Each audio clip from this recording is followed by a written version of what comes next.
L'intervention militaire est-elle inévitable au Niger? En tout cas, tout est prêt désormais. L'annonce a été faite au sortir de la réunion des chefs d'état-major hier à Accra au Ghana. Un accord a été trouvé. Nous apprendrons sur les équipements et les ressources et le jour J a même été décidé selon un commissaire aux affaires politiques de la CEDEAO. Ils n'attendent plus que le feu vert des chefs d'État de la sous-région, il faut le dire, Yaya. Oui, absolument, c'est ce que nous apprenons. Après 2 jours de réunion des chefs d'état-major de la CEDEAO à Accra au Ghana, nous apprenons que le jour J a été justement décidé selon le commissaire aux affaires politiques Abdel Fatou Moussa. Alors le commissaire a précisé qu'un accord justement a été trouvé sur les équipements et les ressources. Les effectifs et les plans également sont arrêtés à date. Les chefs d'état-major précisent qu'ils sont prêts à aller et il n'y a pas de nouvelles réunions de chefs d'état-major. Ils ne veulent pas rester dans des réunions interminables. Oui, évidemment. Donc il faudra tout simplement que maintenant ce plan qui a été arrêté soit validé par la conférence des chefs d'État qui doit valider tout avant, avant le déploiement. Alors on apprend également à Rissatou que l'option diplomatique est toujours sur la table. Donc que les deux sont en train d'être en tout cas avancés au même moment. Alors le projet doit être donc validé par les chefs d'État, mais que toutes les options aujourd'hui sont sur la table. C'est ce qu'a réitéré le chef d'état-major du Nigeria. Alors une possible mission même diplomatique de la CEDEAO est attendue, en tout cas est possible ce samedi 18 août. Donc il se pourrait que la CEDEAO puisse dépêcher une délégation à Niamey pour essayer de rencontrer... Même si jusque-là, celles qui sont parties évidemment. À Niamey n'ont pas réussi à rencontrer jusque-là, oui, on a toujours opposé une fin de non-recevoir à toutes les délégations, à toutes les missions de médiation envoyées par la CEDEAO au Niger, mais on espère cette fois-ci qu'ils vont s'ouvrir au dialogue et que on pourra prendre langue avec eux afin de discuter, de trouver une solution politique. Alors, pour les pays contributeurs, Arissatou, il faut dire qu'il y a le Sénégal, la Côte d'Ivoire, le Bénin et la Guinée-Bissau qui pourraient fournir environ 5000 hommes, mais l'effectif du Nigeria, lui, il n'est pas encore connu, mais il serait très important. Alors, chaque pays contributeur va financer les 90 premiers jours de l'intervention et si cela se prolonge, c'est à la CEDEAO qui réglera la facture additionnelle. Alors, oui, pour vous, elle est inévitable ou pas, cette intervention militaire? C'est quand même pas la solution. Je pense que il faut encore du réserve. C'est très tôt de dire que le coup d'État, l'intervention militaire peut être enclenchée, mais comme les chefs d'état-major l'ont dit, comme les chefs d'État de la CEDEAO l'ont réaffirmé, c'est une option qui reste sur la table. Mais à certain moment, je voudrais quand même dire ceci. C'est que le coup d'État au Niger, c'est le coup d'État de la bêtise, c'est le coup d'État qui enfonce la démocratie en Afrique. Parce qu'en amont, ces militaires qui ont pris le pouvoir dans ce pays ont argumenté que c'était à cause de la situation sécuritaire dans le pays, alors que ça ne s'en tient pas. En tout cas, si c'est le cas, la situation sécuritaire du Niger s'est nettement améliorée, par exemple, par rapport à celle du Mali et du Burkina Faso. Si on voulait en tout cas mettre en avant cette situation sécuritaire. Ils ont dit clairement que c'est parce que le président Bazoum est en train de nouer des partenariats avec les Occidentaux pour livrer le Niger aux djihadistes. Mais cela ne tient pas. Aujourd'hui... Ne dites pas que ça ne tient pas. Non, mais ça ne tient pas. Oui, ne ce dites pas président que ça ne qui a été tient pas. démocratiquement élu... En plus, le Niger n'est pas le seul pays. Je pense que c'est un président qui déroulait son programme sur le terrain, qui travaillait... Les autres aussi déroulaient leur programme, mais il y a eu des coups d'État. Attention, c'est un cas qui est complètement différent. Comment ça différent? Non, mais en quoi il est différent? D'abord, c'est un président qui a été démocratiquement élu. C'est un président dont la situation sécuritaire dans son pays était nettement, en tout cas, meilleure par rapport à celle du Mali. Au Mali aussi, avant le début des coups d'État, il y avait des présidents élus démocratiquement. Jusqu'à présent, au Mali, la situation sécuritaire ne fait que se dégrader. Le Burkina Faso, c'est la même chose. Si vous prenez le cas spécifique du Niger, en tout cas, les djihadistes, en tout cas, le pays était moins, en tout cas, était épargné par rapport au cas spécifique du Niger, mais aussi, du Burkina, mais aussi du Mali. Aujourd'hui, on parle de cette intervention militaire. Écoutez, moi je pense que la CEDEAO joue sa survie dans ce qui arrive aujourd'hui au Niger. D'accord? Il faut que toutes les options soient sur la table.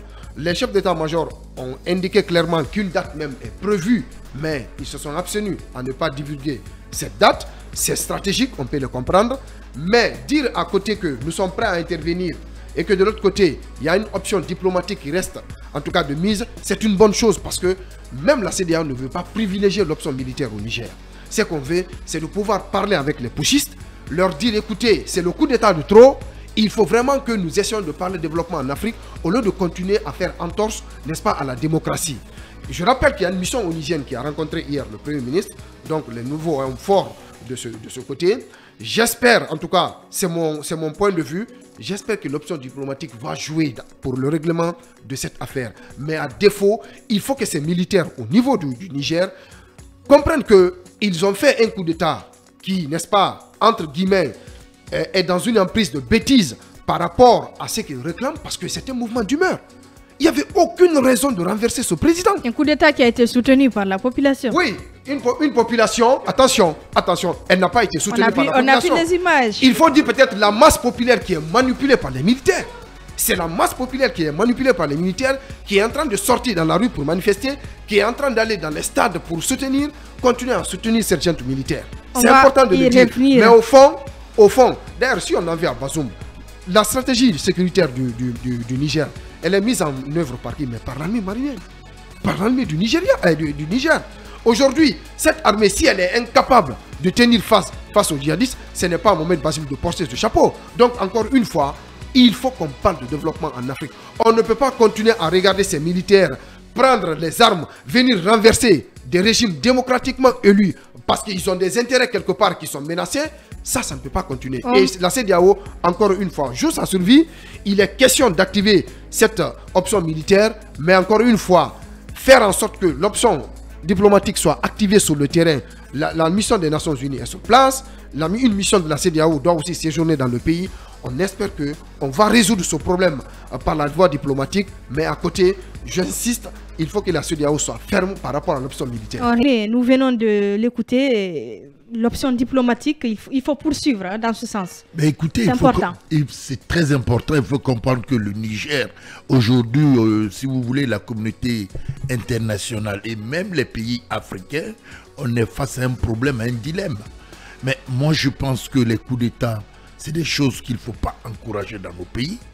Et quand ça arrive, comme l'autre le disait tantôt, la CEDEAO aujourd'hui, c'est un cas de survie aujourd'hui. Si la CEDEAO laisse faire et que demain, on crée une histoire de Far West dans nos pays, ce qui veut dire que celui qui est fâché, et l'État, c'est-à-dire qu'il ne doit plus exister. Pourquoi? Parce que le contribuable on prend l'argent du contribuable pour payer des armes, on forme des gens, et dès qu'ils sont fâchés, pour une question d'humeur ou pour une question individuelle, les gens prennent les armes pour aller casser l'institution qui doit chapeauter tout. Je pense que non, il faut arrêter à un certain moment donné. Au-delà, c'est-à-dire de tous les problèmes que cela peut engendrer, moi je pense que, écoutez, aujourd'hui, compte tenu, M. Barry a dit quelque chose qui est très important, il faut comprendre que le Niger, les militaires nigériens se trouvent dans une situation très complexe, puisque les États-Unis, les deux puissances de guerre au monde. Sauf que ce n'est pas l'impression que nous avons. Non, mais quand le chef de la junte refuse de recevoir des délégations. Mais écoutez, à un certain moment donné, il faut bien qu'il fasse face à quelque chose. Aujourd'hui, on a essayé de négocier. Il ne négocie pas, mais il va falloir qu'il négocie. Parce que même si, c'est-à-dire aujourd'hui, il pense que les gens s'amusent. Voilà pourquoi on est en train de jouer avec les mux, le bâton, la carotte, pour qu'ils comprennent la nécessité de pouvoir discuter. On ne peut pas faire un coup d'État au jour d'aujourd'hui et qu'on dit on peut vivre isolé, fermé, un pays enclavé comme le Niger qui n'a pas de port, écoutez, où tout doit être transporté dans leur pays. La Côte d'Ivoire a fermé aujourd'hui, et non que le Mali et le Burkina Faso qui sont encore deux pays enclavés. Je veux dire, il y a un problème qui va arriver, qui ne va même pas trop durer. Et avec tous les blocus que le Niger va savoir, ils ont une frontière de plus de 1000 km avec le Nigeria, et tu as le Bénin, ça va se question d'hommes, c'est-à-dire de nourriture va se poser, et au-delà, quand il y a une intervention militaire, qu'on le dise haut ou fort. Écoutez, il y a la logistique des Américains qui est là, il y a la logistique française. Et moi, je pense qu'il faut épargner la population. Aujourd'hui, avec les drones, avec la technologie, on peut identifier, cibler et faire les choses de façon très technique. C'est-à-dire, on ne va pas aller toucher à la population sur des trucs, mais cette intervention doit arriver si jamais les autorités du Niger ne comprennent pas. Alors, Yaya, vous êtes d'accord avec Koné, il faut peut-être juste être un peu patient hein, pour les chefs d'État. Ils finiront par céder.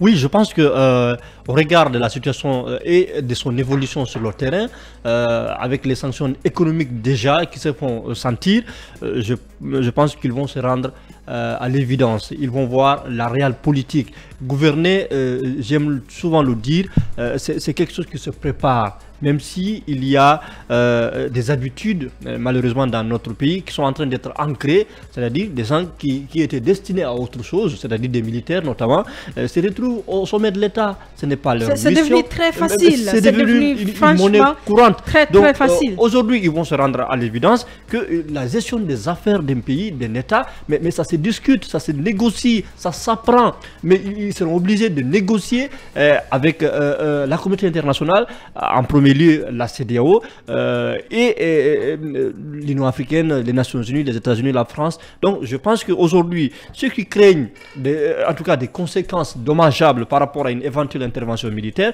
je pense qu'ils doivent revenir à la raison. En fait, l'intervention, s'il y aura intervention, ça sera une intervention ciblée, précise, parce que les lieux sont connus, le palais est connu, les garnisons militaires sont connues.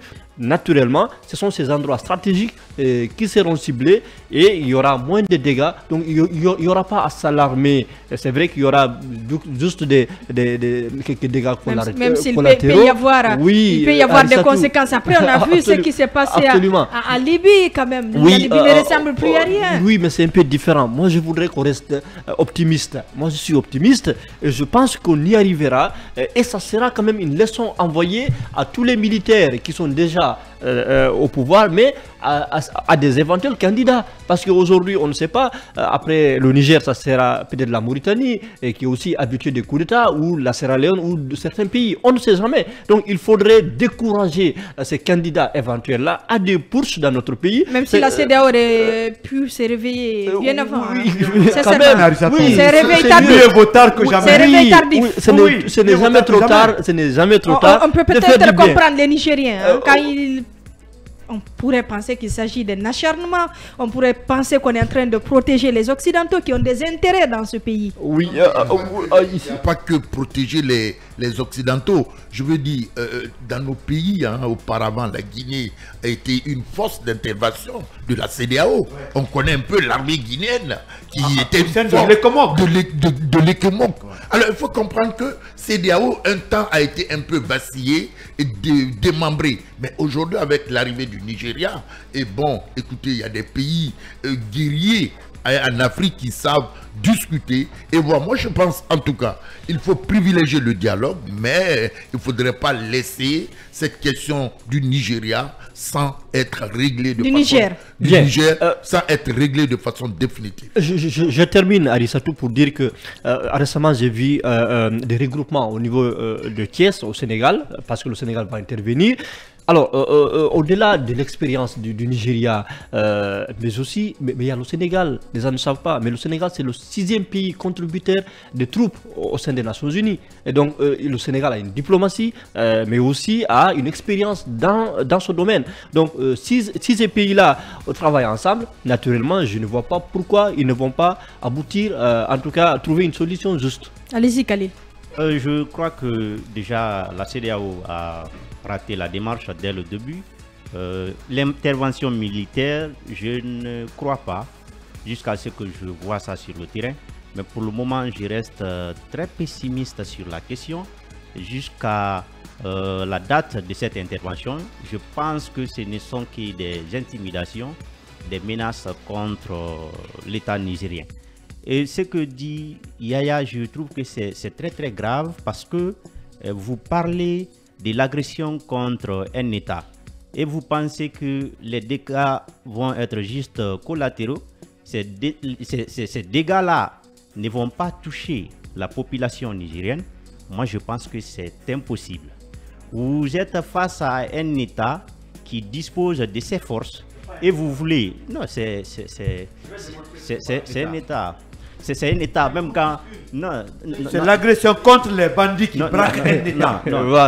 Ce que surtout je déplore avec la CEDEAO, c'est que l'armée que dispose la CEDEAO, cette armée est dressée contre les attaques terroristes. Mais ce dont il est question, ce n'est pas... On n'a pas affaire avec les terroristes. On a affaire avec un État à travers des militaires.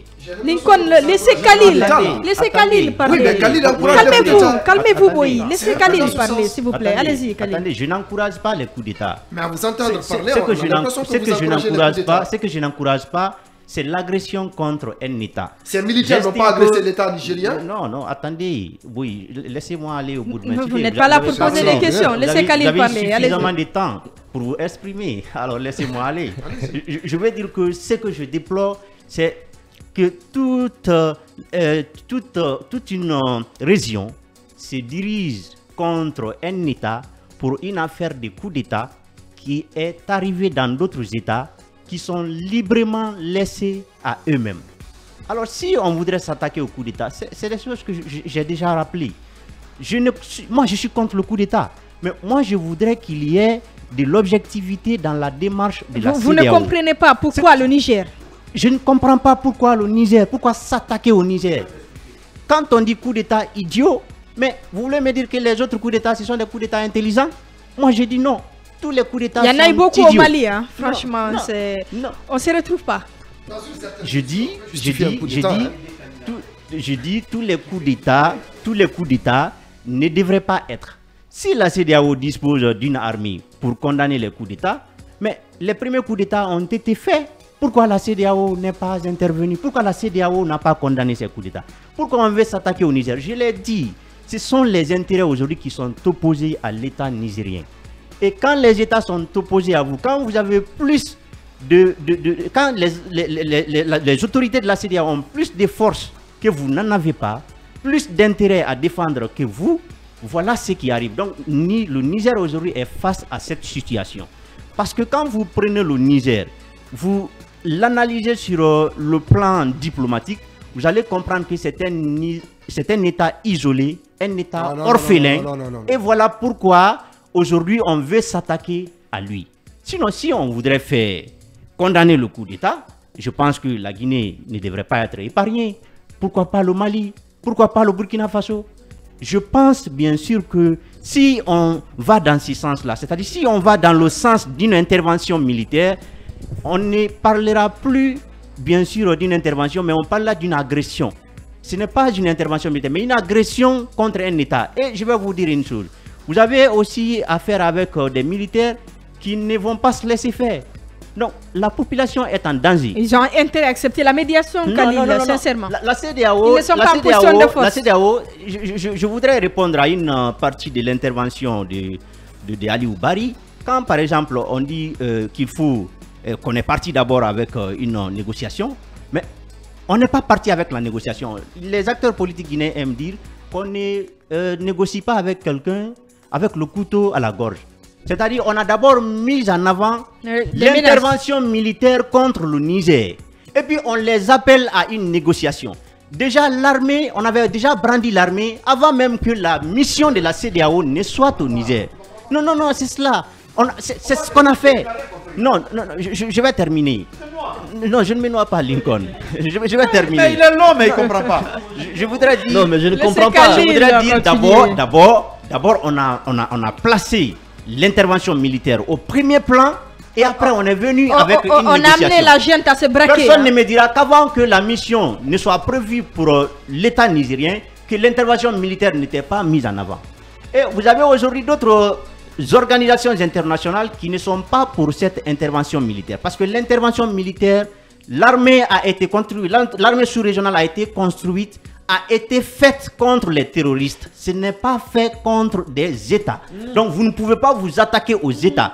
Écartons cette hypothèse-là. partons vers la négociation, poussez tous les États qui ont commis les coups d'État à organiser les élections libres et transparentes afin que les populations puissent élire leur président. Mais le cas nigérien, moi, je ne peux jamais le différencier des autres. Coup d'État, c'est coup d'État. Le Niger est dans la même situation. Quand on dit que c'est parce qu'on voudrait changer, par exemple, je vais terminer sur ce pan Lincoln. Quand on dit, non, je vais terminer sur cette partie. Quand on dit, par exemple, qu'on voudrait changer celui qui est à la tête de la junte nigérienne, que c'est ce qui a fait que le coup d'État a été commis. Mais dites-moi, les autres leaders des coups d'État n'avaient pas leur intérêt en jeu. C'est pas ce qui les a poussés à perpétrer le coup d'État. Mais c'est la même situation. C'est une vérité, hein. Allez-y, Lincoln. Une vérité relative. Khalil est en train de se noyer. J'ai peur qu'il ne finisse sa course contre un arbre au point qu'il coigne sa tête. Je vais l'aider. Le coup d'État nigérien a trouvé qu'au sommet de la CEDEAO, un nouveau président en exercice a été, et cette fois-ci, élu, choisi. Et dès ce sommet, on a parlé de la mise en place d'une force contre les coups d'État. Et c'est dans ça que le Niger s'est engouffré. Le signal est donné et le Niger vient répéter la même chose. Je vais juste dire à Khalil qu'un coup d'État peut être différent d'un autre coup d'État. Je prends le coup d'État au Mali avec Ibeka. Ibeka était en voie même peut-être de forger un troisième mandat, comment on appelle, au Mali. Il avait complètement, comment on appelle, truqué les élections législatives que les Maliens ont contestées. Et il a continué sur ce chemin.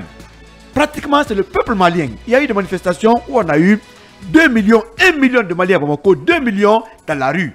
La contestation a été grande, mais Ibeka a continué à foncer, la tête baissée, pour pouvoir imposer, en tout cas, peut-être des normes antidémocratiques. Lincoln, on a vu des coups d'État dans des coups d'État ici en Afrique de l'Ouest. Sincèrement. Il veut la différence. Et c'est le peuple malien qui ne voulait plus d'Ibeka. Et Ibeka a été renversé. La différence est que Ibeka, avec le coup d'État, a signé sa démission.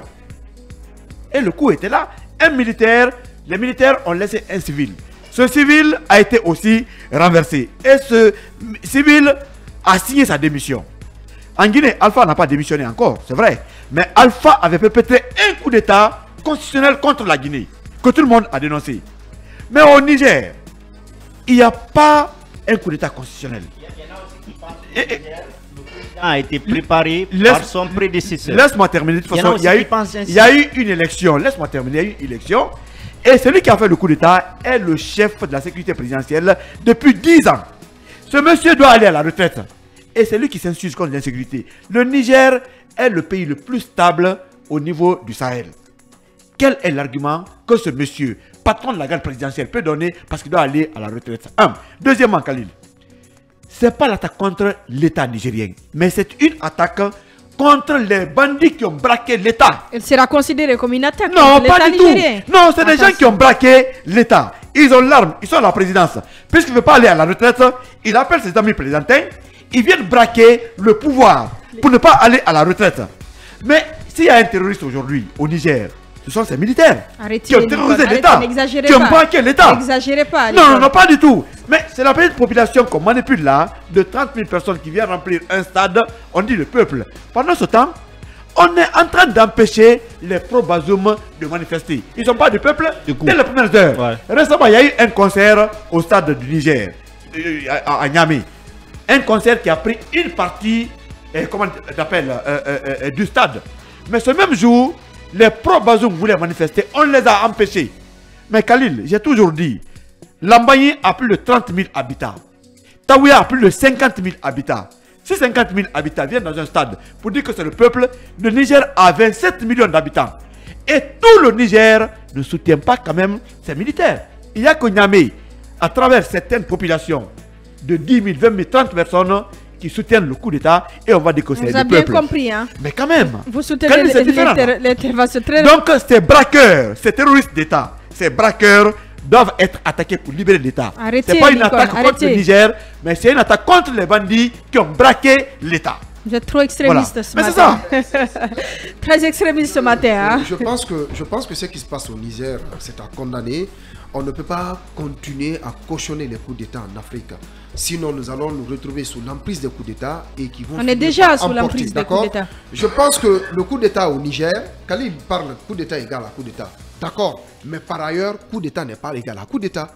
Parce que quand nous prenons le cas spécifique de la Guinée, eh bien, le professeur Alpha Condé qui a passé 40 ans de sa vie à, n'est-ce pas, prôner l'alternance démocratique en Ne Afrique. réveillez pas les morts ce matin. On est en train de répondre à Khalil parce qu'il est en train de... Vous n'êtes pas là pour répondre à Khalil. Moi, je pense que le coup d'État en Guinée, dans une certaine mesure, je dis bien dans une certaine mesure, on peut le justifier. Mais au Niger, ce n'est pas le cas.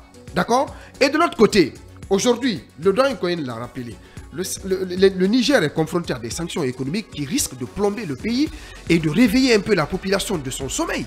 Parce que quand vous prenez par exemple le Nigeria, n'oubliez pas, ne perdez pas de vue que l'électricité du Niger dépend de 70% de l'électricité fournie par le Nigeria.